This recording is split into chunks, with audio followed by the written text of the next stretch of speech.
1943. Deep inside Germany, one quiet factory held the key to the entire war. Not a tank plant, not a gun forge, but a building filled with tiny, perfect spheres no bigger than marbles, ball bearings. They made everything move from Panzer turrets to Messerschmitt engines.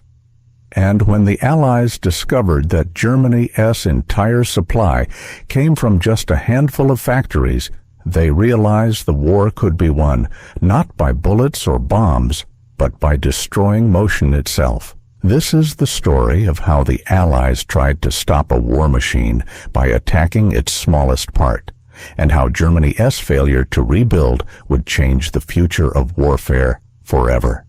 Chapter 1. The Secret Heart of Motion. It wasn't the Panzer tanks, the Messerschmitt fighters, or the V-2 rockets that kept the German war machine alive. It was the tiny, perfect spheres hidden inside every one of them, the ball bearings. They were the quiet heartbeat of every moving part in Hitler's empire. No wheel turned, no gear spun, no engine roared without them.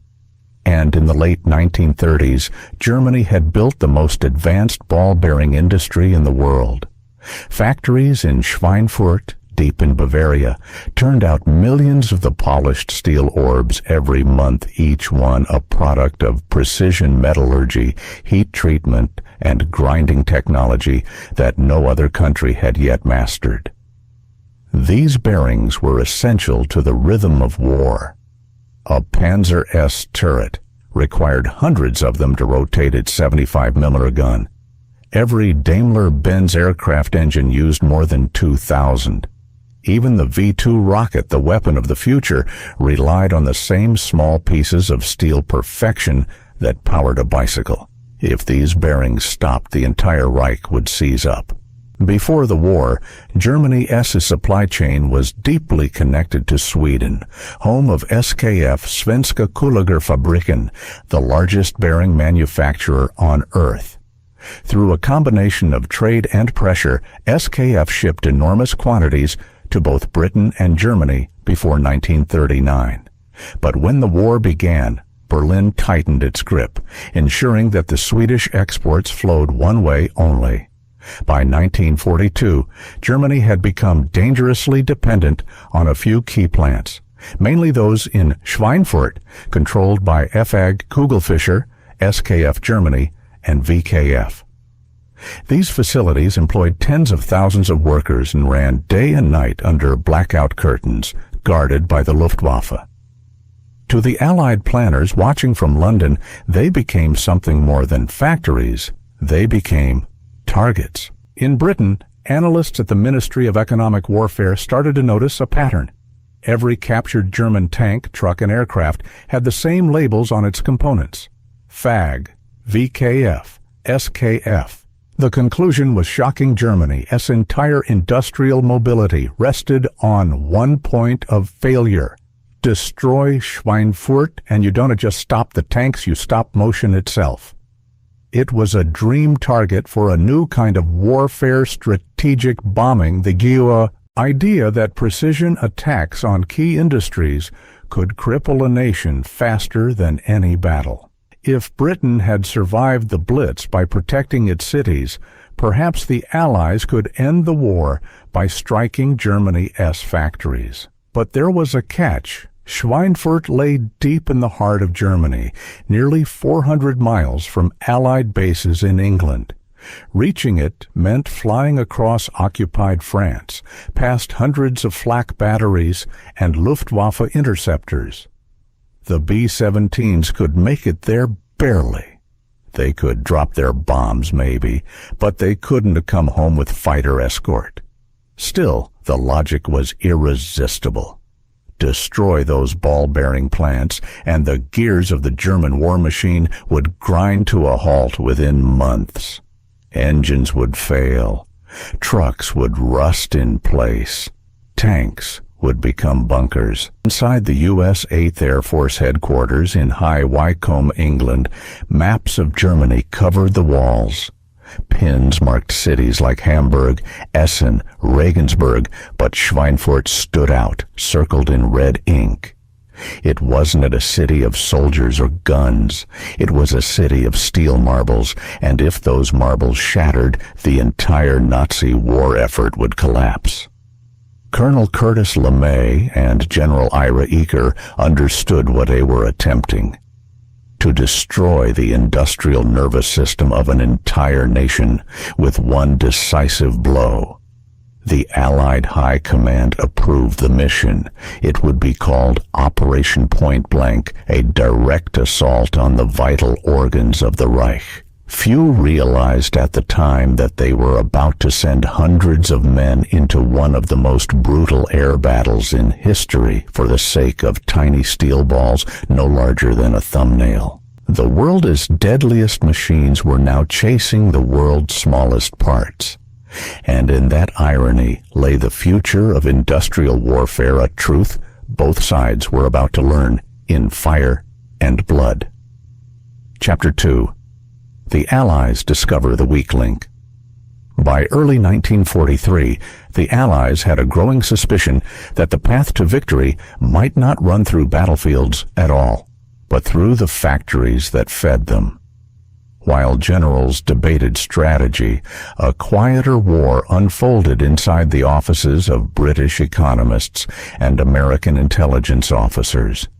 They pored over captured German blueprints, submarine manifests, and the confessions of prisoners of war.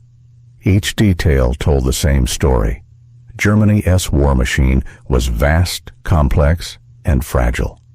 Behind every tank, every bomber, every submarine propeller was the same mechanical heartbeat: ball bearings.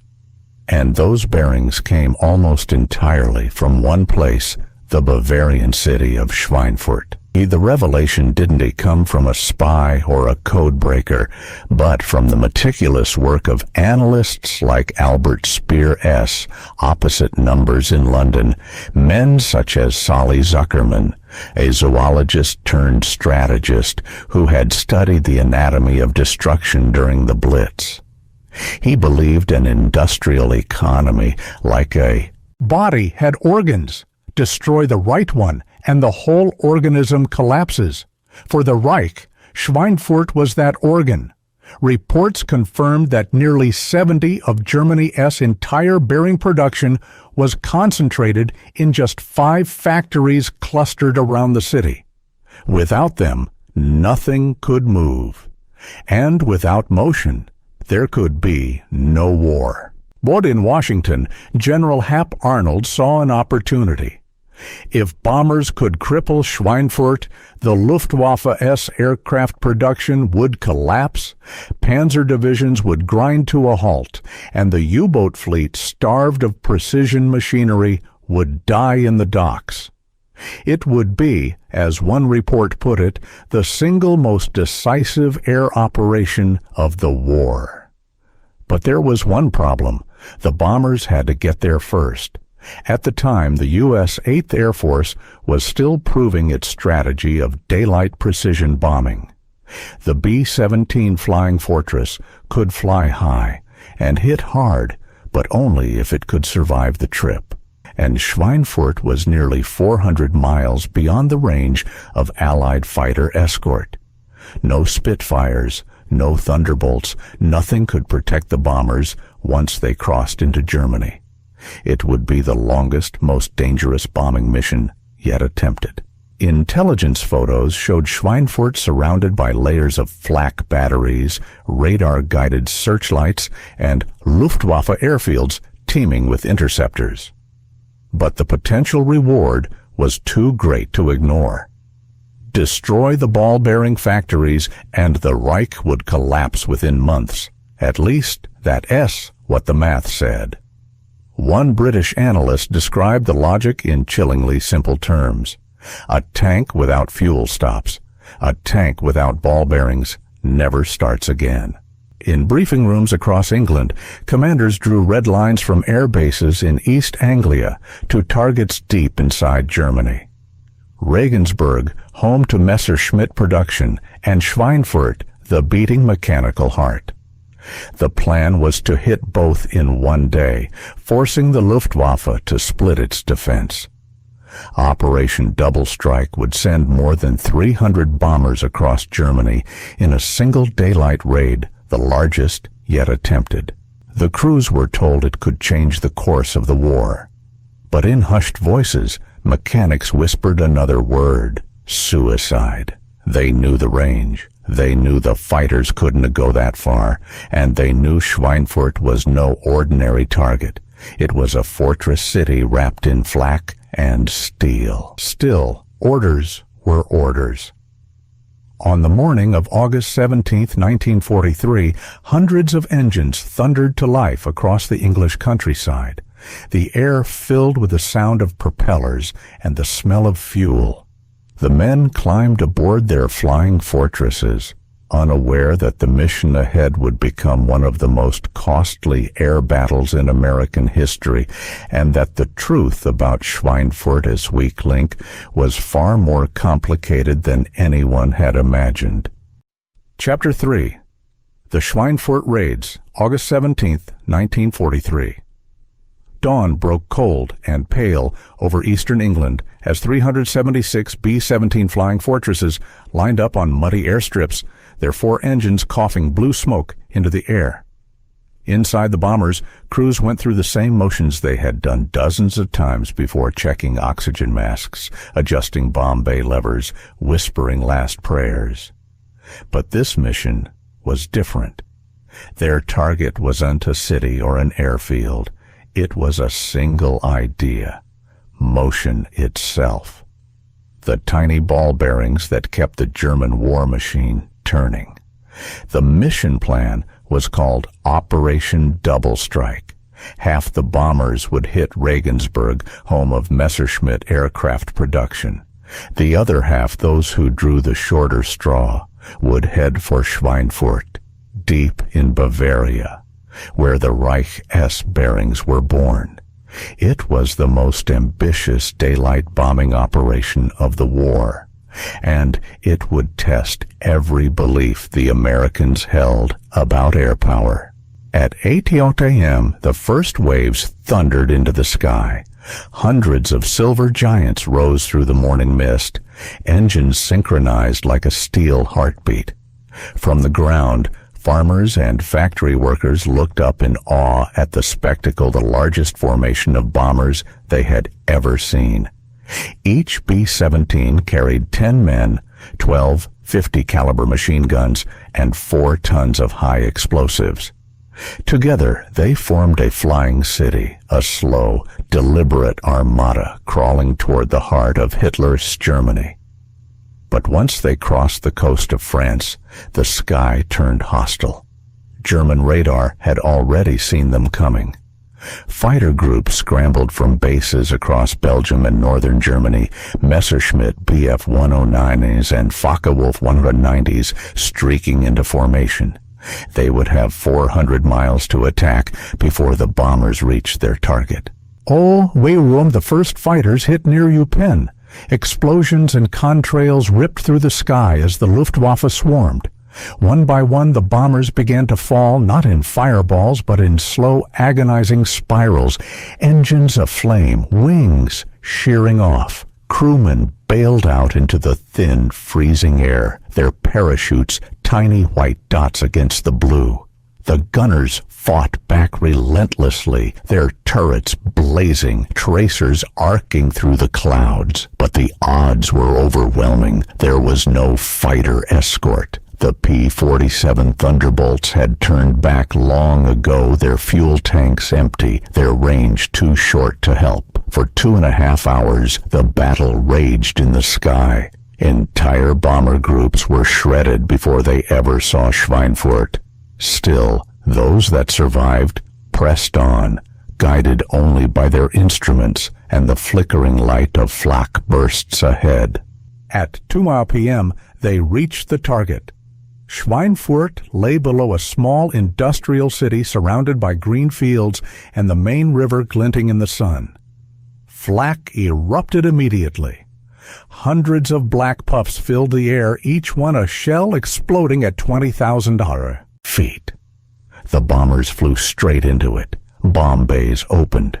4,000-pound bombs fell in waves, tumbling end over end, crashing into the Schweinfurt factories below Fagkugelfischer, SKF, VKF. Smoke and dust swallowed the city. Fires broke out across the industrial zones, oil tanks exploded, machine shops crumbled.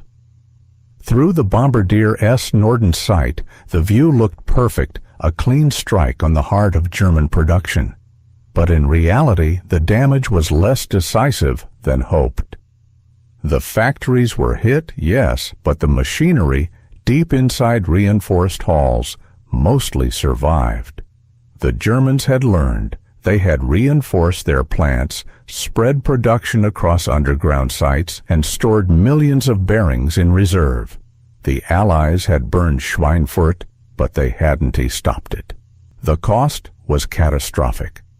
Of the 376 bombers that left England that morning, 60 never came back. Nearly 600 airmen were dead, captured, or missing. Some squadrons lost half their men in a single day. When the survivors landed back in England, the airfields were silent.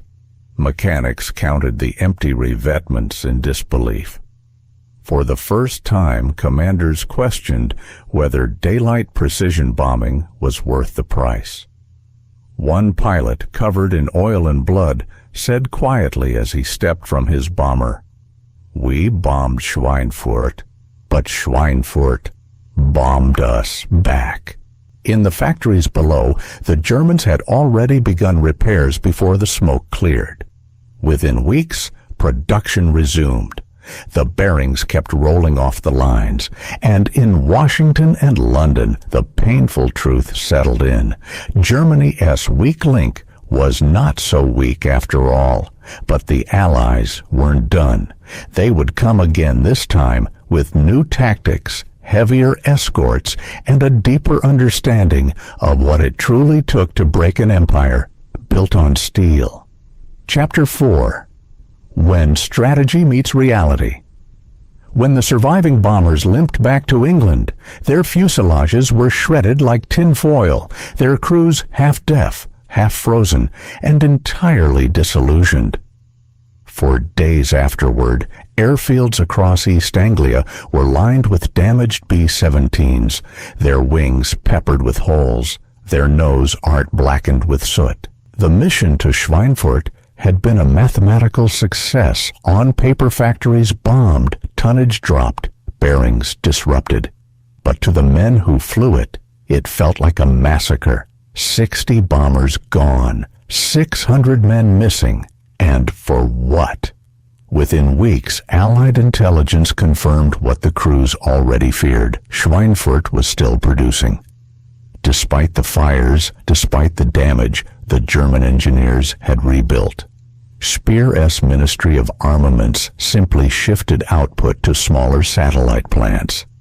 SKF in Sweden quietly increased exports through neutral ports. Millions of ball bearings, those perfect steel orbs, kept rolling off the lines, feeding the same tanks and aircraft the Allies were trying to stop. The industrial heart of the Reich had taken a direct hit and kept beating.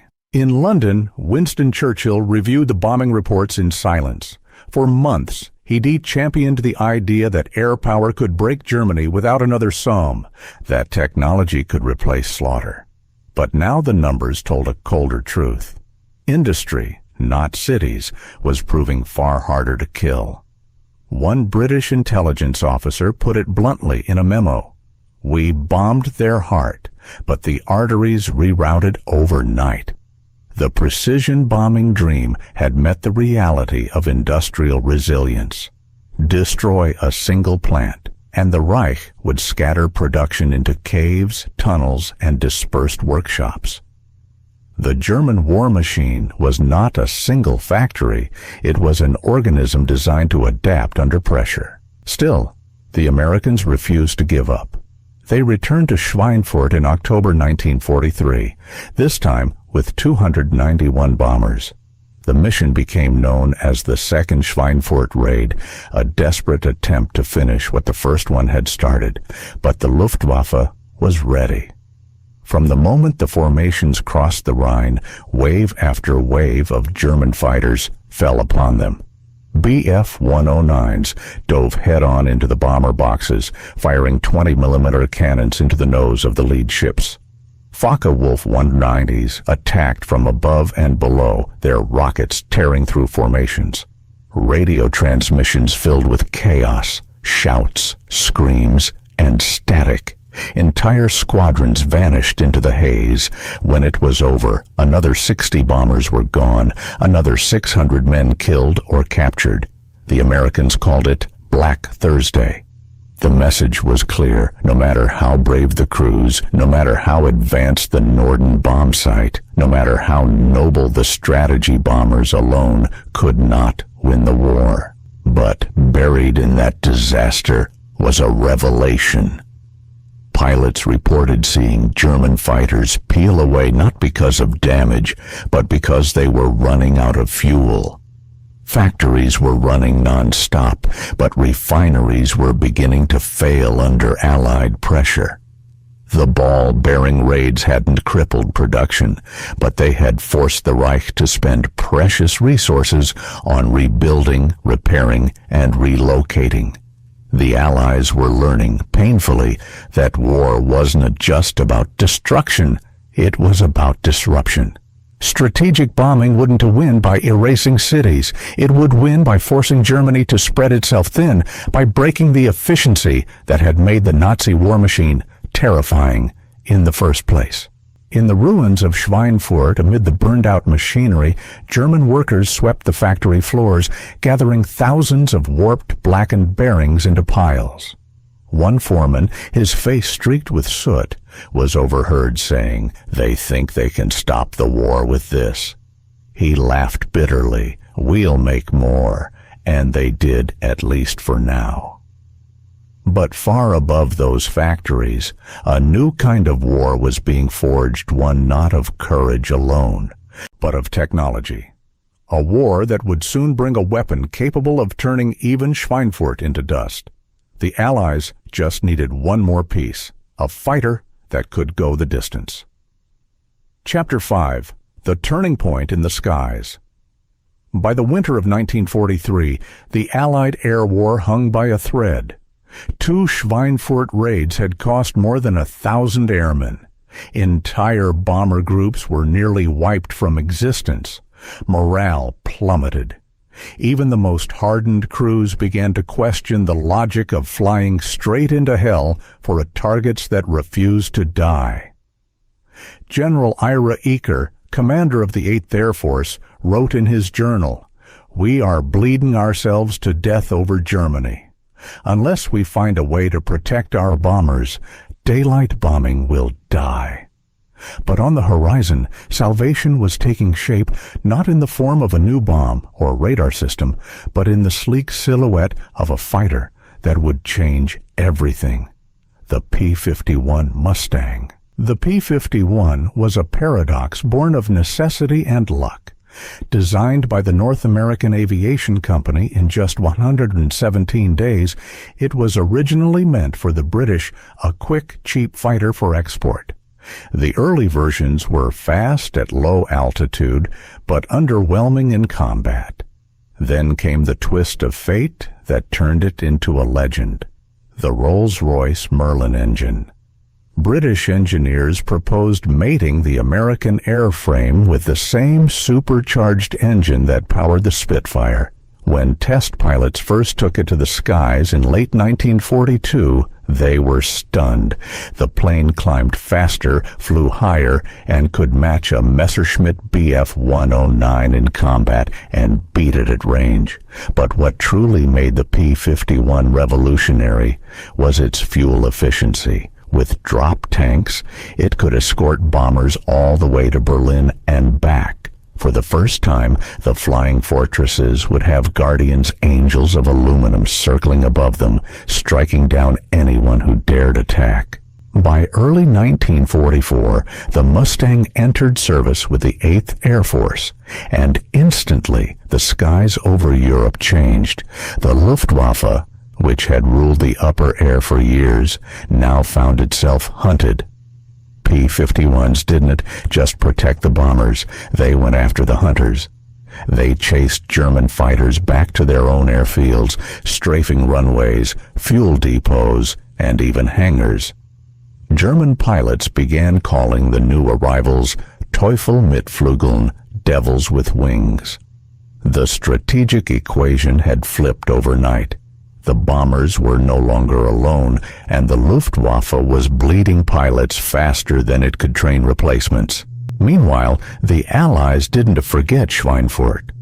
In February 1944, as part of Big Week, they launched a coordinated assault on Germany's industrial heartlands, ball-bearing plants, aircraft factories, oil refineries. This time, escorted by hundreds of P-51s and P-47s, the bombers reached their targets and came home. Losses still came, but not massacres. Now, the damage to German industry began to accumulate faster than Spear S engineers could repair it. Each strike forced another relocation, another delay, another desperate stretch of resources. For the first time, the industrial heart of Germany began to stutter. Inside the Luftwaffe, panic grew. Veteran aces were gone. Fuel was scarce. Factories were under constant bombardment, and every new pilot sent to the front was met by squadrons of P-51s waiting to devour them. A German intelligence report from spring 1944 put it plainly. The enemy now possesses total air superiority. Our factories are paralyzed by day and hunted by night. We are fighting a ghost that does not tire. The arrival of the P-51 didn't just protect bombers, it made the entire strategic bombing concept viable again. Now, the Allies could hit not just Schweinfurt, but every critical nerve of the German economy: oil, rubber, railways, refineries. And the Luftwaffe could do nothing but watch its empire burn from above. The lesson was brutal and clear. Technology had turned the tide. Where courage and numbers had failed, engineering had triumphed. By mid-1944, the ball-bearing raids had become almost symbolic. Schweinfurt still functioned, but only just. The factories were crippled by constant bombing, the transport lines severed, and the skilled workers drafted or dead. The great machine of the Reich was beginning to slow. Germany had lost the sky, and with it, the future. Chapter 6. The War of Factories. By mid-1944, the Second World War had become less a clash of armies than a duel between industrial systems. Steel, fuel, aluminum, electricity, these were the true weapons now. And nowhere was that duel more visible than in the battle over Germany's machine works, where every bomb dropped over Schweinfurt or Regensburg wasn't just an attack on a building, it was an attack on motion itself.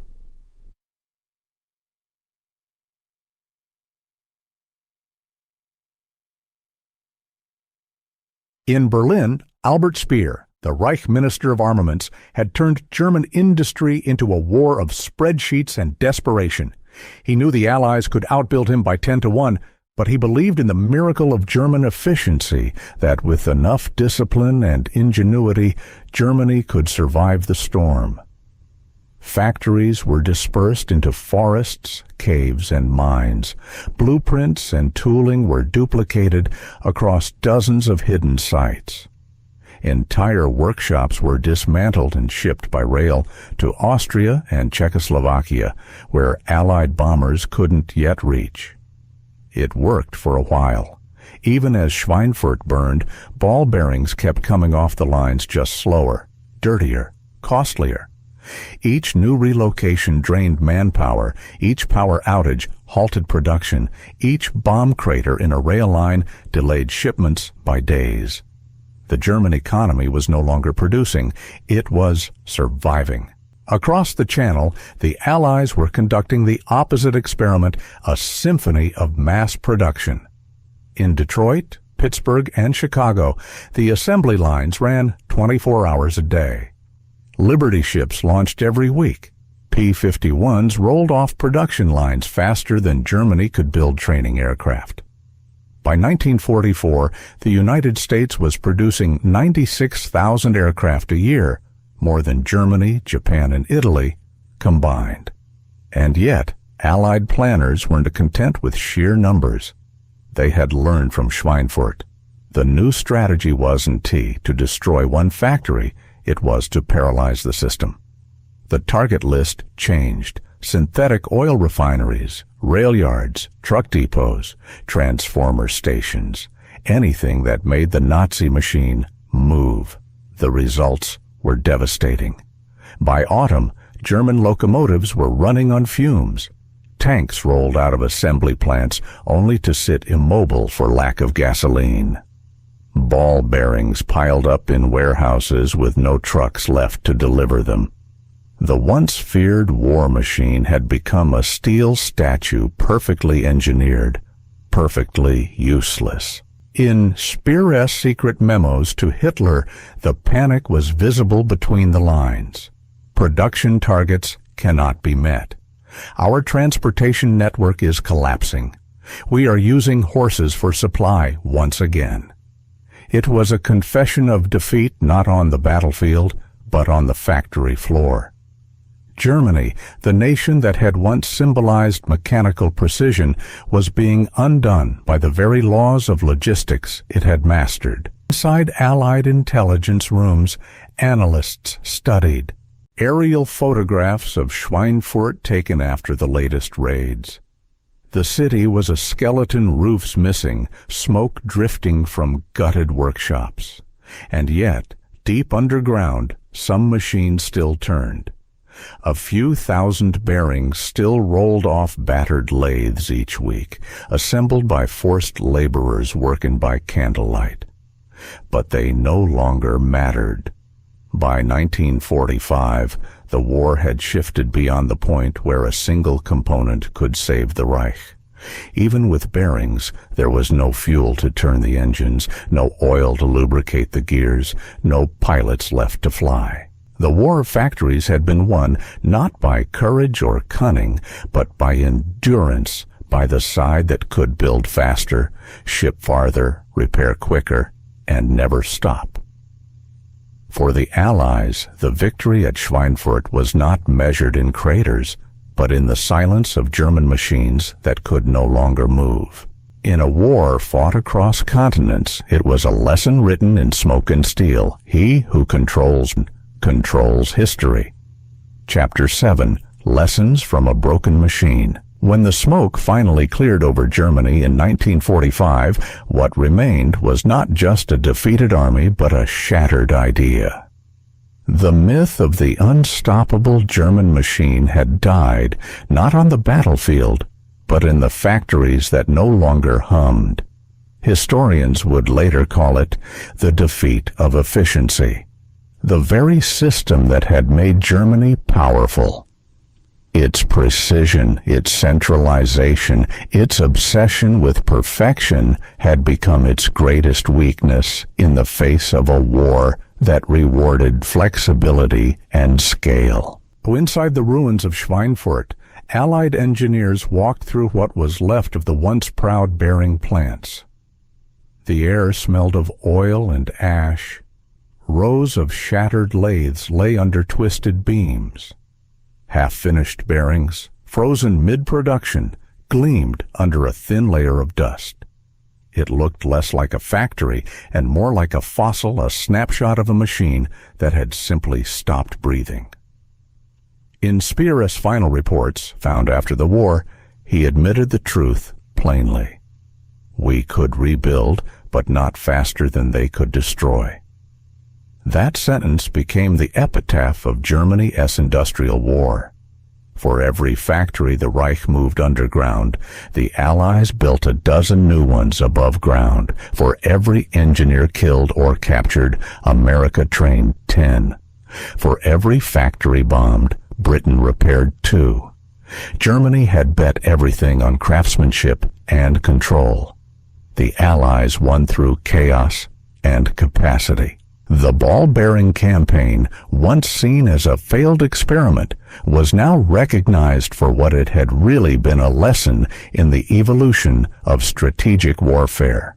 The goal had never been to destroy a single industry forever, but to force an enemy to spend time, fuel, and manpower rebuilding what should have stayed broken.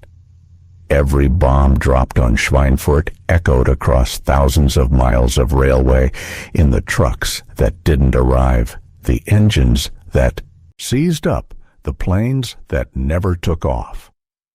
Modern warfare, the Allies realized, wasn't about annihilation. It was about interruption. If you could slow a nation's ability to repair, transport, or produce, you could win without ever occupying its land. That idea would outlive the war itself. The Cold War would inherit it with missiles aimed not just at cities, but at power plants, oil fields, and data centers. Wars would be planned not by generals alone, but by economists, engineers, and logistics experts. The weapon Germany couldn't build was indeed just the strategic bomber. It was the system that could sustain one. Back in Schweinfurt, as American photographers recorded the wreckage, one German worker, a machinist who had survived both raids, was asked what it felt like to see his factory destroyed. He paused for a long time before answering. "They killed no soldiers here," he said, "only the future." In that moment, the world had changed. War was no longer decided by who fought hardest, but by who built smartest. It wasn't a courage that won the modern age. It was production. The Allies had proven that victory could be forged on assembly lines and delivered on wings of steel. Schweinfurt had fallen not because of one raid, but because its enemy could build faster than it could recover. And from those ashes rose a terrifying new truth. If you can stop a nation's movement, you can stop its heart. Epilogue, the smallest part that stopped a giant. When the war ended in May 1945, Allied officers touring the ruins of Germany were struck by the silence. Cities once filled with the roar of engines and machinery now echoed only with wind and distant footsteps. Train yards stood empty. Tanks rusted in fields, their engines seized. Aircraft lay scattered across airfields like broken toys. The war machine that had once threatened the world was frozen perfectly intact and utterly lifeless. The cause, historians later said, was not one great weapon or battle. It was something much smaller, a steel sphere, a ball bearing. It seemed absurd that the fate of empires could rest on such a thing, a piece of metal barely larger than a marble. Yet, that was the truth of industrial warfare. Those tiny bearings had carried the weight of tanks, the thrust of aircraft, and the rhythm of a mechanized army. When the Allies learned where those bearings came from, they realized they had found Germany's Achilles heel. When they struck Schweinfurt, they weren't just bombing a factory, they were striking at the concept of motion itself. It didn't happen overnight. The first raids failed, and thousands died in the attempt. But the idea endured. Every mission, every photograph, every lesson learned helped perfect a new kind of warfare, one fought not for ground, but for the gears that made ground possible. By 1945, Germany could still build tanks and planes. It just couldn't move them, and that was enough. And the story of Schweinfurt and the ball-bearing war became one of the most profound case studies in military history, proof that victory wasn't just about courage or heroism, but about systems, supply chains, and infrastructure. It showed that a war could be won not by killing soldiers, but by dismantling the invisible machinery that sustained them. That lesson echoed through every war that followed, from Korea to Vietnam, from the Gulf to Ukraine. Every power that rose studied the same truth: control production, and you control destiny. In the years after the war, Schweinfurt rebuilt. New factories rose from the ashes, new workers filled the floors, and new machines began to hum once more. But the ghosts of 1943 never left. To this day, small memorial plaques mark the sites where bombers once dropped their deadly cargo. Thousands of civilians and soldiers alike paid the price for a strategy that was as visionary as it was brutal. And yet, out of that destruction came understanding, a recognition that the smallest parts of a machine can decide the fate of nations. The historian Arnold Toynbee wrote it best in 1950, "Civilizations fall not when their armies are defeated, but when their engines stop turning." In that sense, the ball bearing was more than a weapon of war. It was a symbol of fragility, of interdependence, of how modern life itself depends on the smooth rotation of unseen parts. When those parts stop, so does everything else. And so, the war that began with tanks and thunder ended with silence, the quiet victory of production over destruction. The smallest component in the Reich's arsenal became the smallest reason for its collapse. A million spinning spheres of steel, each one a reminder that sometimes the smallest part can stop the greatest giant. If you enjoyed this story, remember, history isn't just written by the victors, it is built by the engineers, the workers, and the machines that kept the world moving. Stay curious and join us next time for another untold chapter from the arsenal of history.